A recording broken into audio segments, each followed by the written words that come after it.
Hello students, welcome to study नेटिक। मैं हूं पूजा मेहता और यहाँ पर पढ़ रहे हैं हम क्लास 12 के अकाउंट्स। यहाँ पर मैं एमसीक्यूज बता रही हूँ प्रीवियस ईयर के, तो आप मेरे साथ जुड़े रहिए क्योंकि मैं सिर्फ एक वीडियो नहीं लेकर आई हूँ, मैं इन वीडियोस की पूरी सीरीज लेकर आई हूँ जो मेरी प्लेलिस्ट में डली हुई है, वहाँ पर आप इसे देख सकते हैं।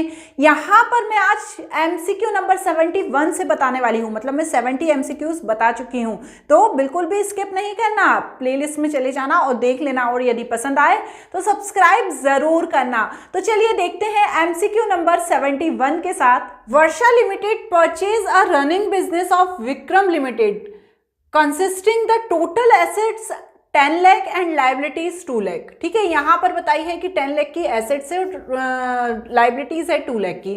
वर्षा limited paid 2 lakh immediately in cash and balance by issuing 7000 share of 100 each and premium 20 per share. The goodwill account will be debited। तो यहाँ पर देखो बच्चों, ये बता रहे हैं कि वर्षा लिमिटेड ने परचेज किया रनिंग बिजनेस विक्रम से और उनकी एसेट्स और लाइबिलिटीज इतनी थी। अब जो वर्षा थी उसने 2 लाख रुपए तो इमीडिएटली दे दिए कैश में, लेकिन बाकी जो थे वो शेयर इशू कर दिए 7000 के 100 के ईच के हिसाब से, और 20 प्रीमियम था उसमें। तो बहुत ही सिंपल सा है। यहाँ पर पहले आपको total is equal to assets minus liabilities. Assets कितनी दी हैं? 10 लाख। ठीक है ना, एसेट्स कितनी दी हुई हैं, इसको लिख देते हैं 10 लाख माइनस 2 लाख कितना दिया हुआ है लाइबिलिटीज, तो यहां पर कितना आया 8 लाख। अब उसने पेमेंट कितना किया? 2 लाख तो उसने इमीडिएटली पेमेंट कर दिया, पेड 2 लाख, और बाकी कितने का पेमेंट किया? 7000 इंटू 100 पर शेयर का था 20 प्रीमियम का, मतलब 120।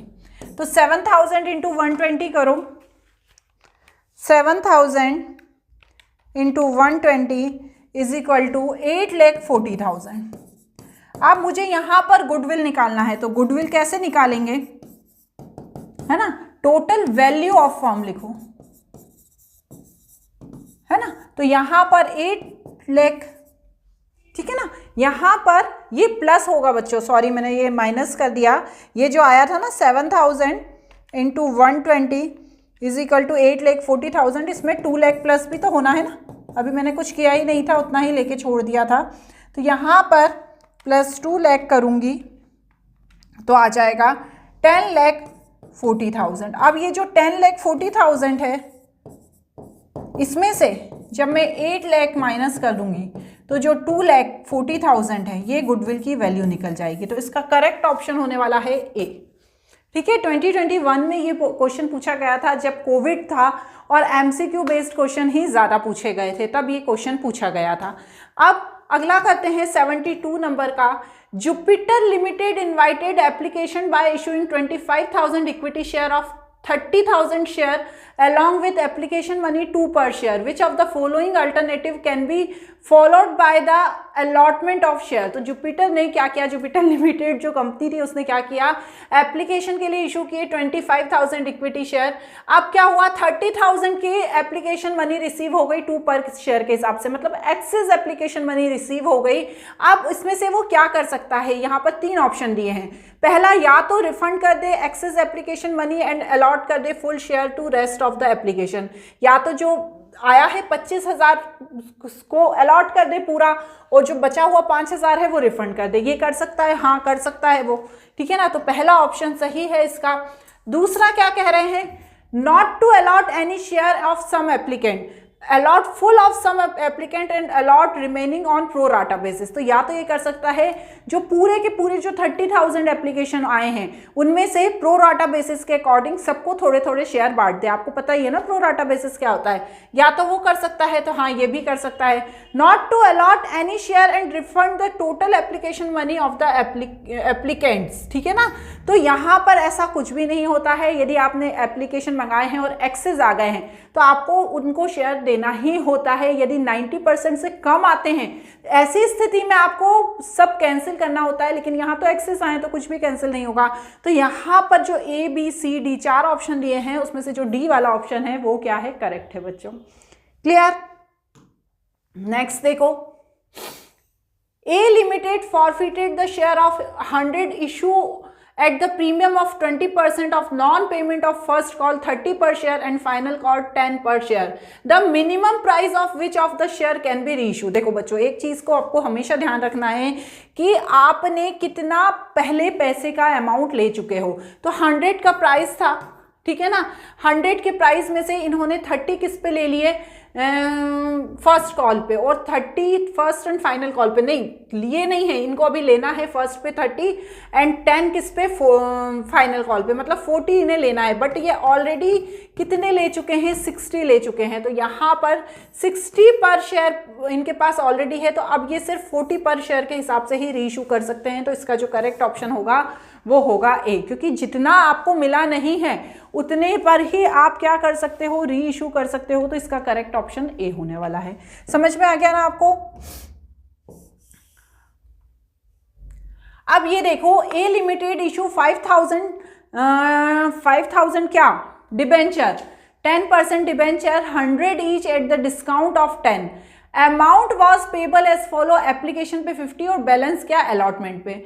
All amount due were received on time except the holder of 1000 debenture who did not pay allotment, journalise the entry, receive the allotment. तो देखो बच्चों, बहुत सिंपल सा ये क्वेश्चन है। इसमें क्या दिया है कि 5000 डिबेंचर इशू किए थे 100 ईच के हिसाब से, लेकिन एप्लीकेशन पे सिर्फ 50 मांगा, ठीक है, एप्लीकेशन पे कितना मांगा इन्होंने, सिर्फ 50 मांगा, लेकिन 10 डिस्काउंट था, मतलब 10 का हमने माइनस कर दिया तो 40 हुआ। तो डिबेंचर का प्राइस दिया है 5040 के हिसाब से, जो एप्लीकेशन पे रिसीव हुआ, मतलब 2 लाख रिसीव हुआ। लेकिन इसमें से जो 1000 डिबेंचर होल्डर थे उन्होंने पेमेंट नहीं किया, तो 2 लाख का 1000 के शेयर कितने के हिसाब से हुए, 40 के हिसाब से, मतलब 40,000। तो 40,000 का अमाउंट नहीं मिला, तो 2 लाख में से हम 40,000 माइनस कर देंगे तो 1,60,000 आ जाएंगे। तो मतलब क्या हुआ, 1,60,000 की एंट्री हमें करना है। अब यहाँ पर 4 एंट्री दी हुई है, ध्यान से देखिएगा। Bank account debit 2,50,000 to debenture allotment account, यह है एंट्री नहीं होगी क्योंकि अमाउंट ही गलत है।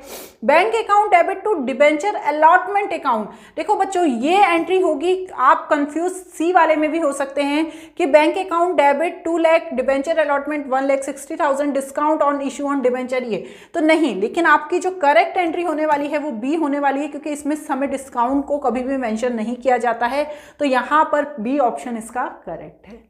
क्लियर। चलिए अब लास्ट एमसीक्यू देख लेते हैं।